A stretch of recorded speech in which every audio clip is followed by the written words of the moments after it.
MSK life clean foundation. இந்த உலகத்தில் பொருளாதாரம் சார்ந்த விதிமுறைகள் மறைமுகமாக ஒவ்வொருவராலும் பின்பற்றப்படுகிறது.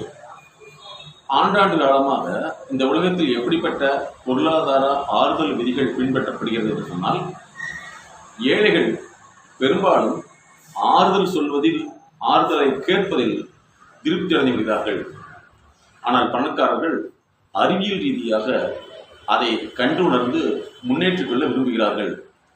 ஆறுதல் என்பது ஏழைகளுக்கு, அறிவு என்பது பணக்காரர்களுக்கு என்ற ஒரு உளவியல் விதிமுறை அன்கான்சியஸாகவே நடந்து கொண்டிருக்கிறது. அதே போல ஏழைகள் என்றென்றும் ஆண்டவனிடத்தில் உதவி வேண்டும் என்று நினைப்பார்கள். பணக்காரர்கள் அரசரிடத்திற்கு உதவி வர வேண்டும் என்று நினைப்பார்கள். ஏன் இந்த ஏழைகளுக்கு இந்த மனநிலை வருகிறது? அவர்கள் எப்பொழுதும் யாரோ ஒருவர் தனக்கு கொடுக்க வேண்டும் என்ற மனநிலையில் இருப்பார்கள். பெற வேண்டும் என்ற செயல்நிலை இருக்காது. ஆனால் பணக்காரர்கள் என்று சொல்லக்கூடியவர்கள் தன்னுடைய தேவையை தான் நிறைவேற்றிக் கொள்வதற்கு தன்னுடைய அறிவையும் அந்த துறை சார்ந்த நிபுணர்களுடைய அறிவையும் பயன்படுத்தி வெற்றி பெற வேண்டும் என்று நினைப்பார்கள்.